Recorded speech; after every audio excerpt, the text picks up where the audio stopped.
दोस्तों, जब भी हमारे जीवन में कोई परेशानी आती है तो हम में से कुछ लोग तो बहुत ही परेशान हो जाते हैं और कुछ लोग ऐसे होते हैं कि उस परेशानी को ही अपनी ताकत बना लेते हैं। आज की हमारी कहानी भी एक ऐसे ही नौजवान की है जो सिर्फ 22 साल की उम्र में वो कर गया जिसे आज तक लोग नहीं भूल पाए हैं और उसे अपना हीरो मानते हैं।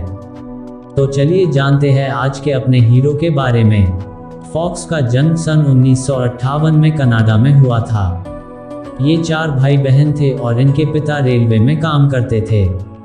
इनकी माता एक होममेकर थी। बचपन से ही फॉक्स की रुचि खेलों में बहुत थी। फॉक्स की माँ उनको बहुत प्यार करती थी और इसी लाड प्यार की वजह से फॉक्स अपने काम को लेकर बहुत ही जिद्दी बन गए थे। वो अगर किसी काम को करने की ठान लेते थे तो तब तक उसको करते रहते थे जब तक कि वो पूरा नहीं हो जाए। एक बार उन्होंने अपने स्कूल की बास्केटबॉल टीम में शामिल होने का फैसला किया तो उनके कोच ने मना कर दिया और बोला कि वो रनिंग में ट्राई करे क्योंकि उनकी हाइट थोड़ी कम थी। लेकिन उन्होंने हिम्मत नहीं हारी और इतनी मेहनत करी कि उस साल का बेस्ट एथलीट का अवार्ड जीता। 12th के बाद वो आगे पढ़ने को लेकर काफ़ी कंफ्यूज थे, पर उनकी माँ ने उनको समझाया कि तुम किनेसियोलॉजी में ग्रेजुएट होकर फिजिकल एजुकेशन के टीचर बन जाओगे। उसके बाद वो मान गए और यूनिवर्सिटी चले गए। वहाँ जाकर उन्हें जूनियर बास्केटबॉल टीम में भी जगह मिल गई। अब वो 18 साल के हो गए थे। लाइफ में सब कुछ ठीक चल रहा था। तभी एक दिन जब वो कार से अपने घर जा रहे थे तो उनकी कार का एक्सीडेंट हो गया और उनके दाएं घुटने में चोट लग गई। लेकिन कई महीनों तक इन्होंने उसको नज़रअंदाज किया क्योंकि उनको बास्केटबॉल मैच खेलने थे। ऐसे ही कुछ महीने बीत गए। एक दिन जब दर्द बर्दाश्त के बाहर हो गया तो उन्होंने जाकर डॉक्टर को दिखाया। हॉस्पिटल के डॉक्टर ने उन्हें बताया उन्हें घुटने का कैंसर हुआ है। परिवार में सब लोग बहुत परेशान हो गए थे। डॉक्टर ने उनको बोला अभी कैंसर को रोकने के लिए उनका पैर काटना पड़ेगा और उसके बाद कीमोथेरेपी चलेगी जिसमें उनके जिंदा रहने के चांस सिर्फ 50% हैं। पर फॉक्स ने हिम्मत नहीं हारी और पैर काटने के 3 हफ्ते बाद ही वो अपने कृत्रिम पैर की मदद से चलने लगे। डॉक्टर भी उनकी हिम्मत देखकर हैरान थे। बास्केटबॉल से उनको इतना प्यार था कि जब उनको पता लगा कि व्हीलचेयर पर बैठकर भी वो बास्केटबॉल खेल सकते हैं तो उन्होंने उसको सीखने का फैसला किया। 2 महीने बाद ही वो व्हीलचेयर बास्केटबॉल की नेशनल टीम का हिस्सा बन गए और यही नहीं, उन्होंने टीम के साथ 3 राष्ट्रीय खिताब जीते और north American wheelchair basketball association द्वारा उन्हें ऑल स्टार नामित किया गया।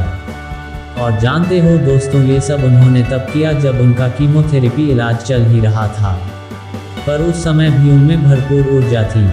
उनके इसी पॉजिटिव एटीट्यूड की वजह से 1.5 साल के अंदर ही डॉक्टर्स ने उनकी कीमोथेरेपी बंद कर दी। अपने इलाज के दौरान हमेशा फॉक्स यही सोचते रहते थे कि काश उनको 2 साल पहले पता चल जाता तो शायद उनका पैर ना काटा जाता। पर उस समय कैंसर पर उतनी रिसर्च नहीं हुई थी कि डॉक्टर इतनी जल्दी पता लगा पाते। अपने इलाज के दौरान ही उनको पता लगा कि कैंसर की रिसर्च के लिए सरकार बहुत कम फंड देती है। ये बात उनके दिल को लग गई और उन्होंने कैंसर की रिसर्च के लिए फंड इकट्ठा करने का फैसला किया जिससे कोई और उनकी तरह इतनी तकलीफें न झेले। फॉक्स ने अपने कृत्रिम पैर से ही पूरे कनाडा में दौड़ लगाने का फैसला किया। फॉक्स की इच्छा थी कि वो अगर हर नागरिक से $1 लेंगे, इससे कैंसर की रिसर्च के लिए काफ़ी धन मिल जाएगा और बहुत से लोगों की जान बचाई जा सकेगी। हालांकि ये कहना आसान था और करना बहुत ही मुश्किल, क्योंकि जिस कृत्रिम पैर से वो आसानी से चल नहीं पाते थे उससे उन्हें दौड़ लगानी थी। पर फॉक्स ने महसूस किया कि हर दौड़ के लगभग 20 मिनट बाद उनको दर्द महसूस नहीं होता था और दौड़ना आसान हो जाता था। फॉक्स की पहली दौड़ 27 किलोमीटर की थी जिसमें वो लास्ट आए थे, यानी कि उनसे पहले जो कॉम्पिटिटर थे वो उनसे 10 मिनट पहले ही दौड़ पूरी कर चुके थे। पर लोगों ने उनकी हिम्मत को सलाम किया और लास्ट आने के बाद भी तालियों और आंसुओं से उनका स्वागत किया गया। इस घटना से फॉक्स को बहुत हिम्मत मिली और उन्होंने अपनी मैराथन को पूरा करने का निश्चय किया। मैराथन 12 अप्रैल 1980 को शुरू हुई जब फॉक्स ने सेंट जॉन्स के पास अटलांटिक महासागर में अपना कृत्रिम पैर डुबोया और 2 बड़ी बोतलों में समुद्र का पानी भर लिया। उन्होंने एक बोतल को याद के रूप में रखने का फैसला किया और दूसरे को विक्टोरिया, ब्रिटिश कोलंबिया में अपनी यात्रा पूरी करने पर प्रशांत महासागर में डालने का।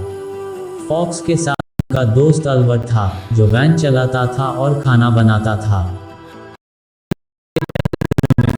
तूफानी बारिश और बर्फीले तूफान का सामना करना पड़ा।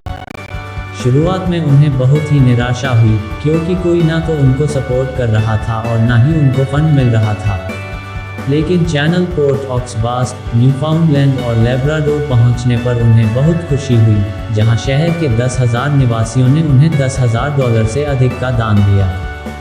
दुख की बात है कि 143 दिनों और 5,373 किलोमीटर से अधिक दौड़ने के बाद फॉक्स की यात्रा छोटी रह गई। 1 सितंबर 1980 को थंडर बे, ओंटारियो में जब उन्हें सीने में तेज दर्द हुआ तो उन्हें रुकने के लिए मजबूर होना पड़ा।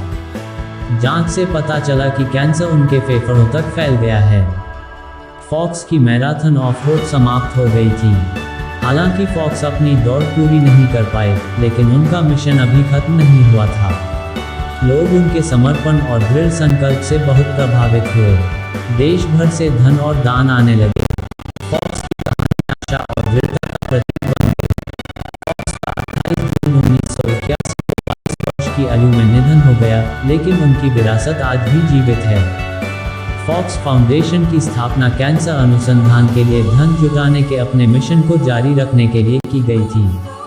आज तक वार्षिक टेरी फॉक्स रन कनाडा और दुनिया भर में आयोजित किया जाता है, जिससे कैंसर अनुसंधान के लिए लाखों डॉलर जुटाए जाते हैं। दोस्तों, तो देखा आपने कैसे 22 साल के एक लड़के ने कैंसर होने का बाद भी कितनी हिम्मत दिखाई और कभी हार नहीं मानी। बस मैं आपको इतना ही बता सकता हूं कि किसी भी समस्या से लड़ने के 2 ही तरीके हैं कि या तो उसको लेकर बैठे रहो और अपने आप उसके ठीक होने का इंतजार करो, या फिर उठो, लड़ो, बाहर जाओ, कुछ भी करो, पर उस समस्या को हल करो। और उसके बाद जो आपको सुकून मिलेगा वो किसी अचीवमेंट से कम नहीं होगा। अगर आपको ये कहानी अच्छी लगी हो तो प्लीज़ इस वीडियो को लाइक करें और चैनल को सब्सक्राइब करें।